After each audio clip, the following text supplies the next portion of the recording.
All through the night I had this terrible pain in my leg, and I thought I had a blood clot in my leg from the long flight. So painful I couldn't touch it. I phoned the doctor, and then I also phoned Auntie Julie, and she came round to the house, and I looked so ill she thought that I was having a stroke. Called the ambulance, and when the ambulance came, every time they touched my leg, the pain was so intense I couldn't bear them to be in it. Just had a small,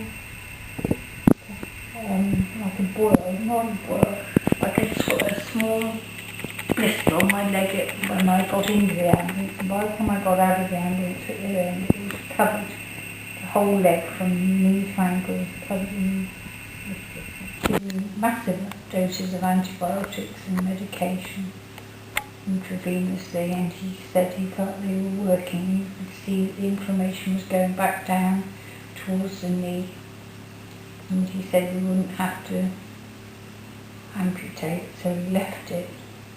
And about 3 or 4, 5 days later, the leg went black and purple and yellow, absolutely disgusting. And then they came and said they would have to do a debridement. And came and explained, he said it will be a shock, we'll just be left with a bone with bits of flesh hanging on to it. The butcher stepped in again and said he felt that it wasn't necessary, it was too violent a thing to do. Then I had a partial debridement, and then I had this awful thing where they came with this pack of maggots from them to my leg, and they bandaged them up to make sure they stay where they're supposed to be.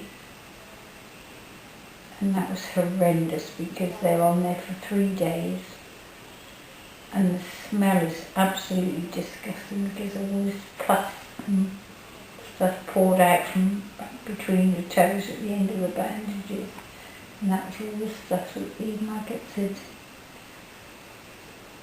got rid of, really.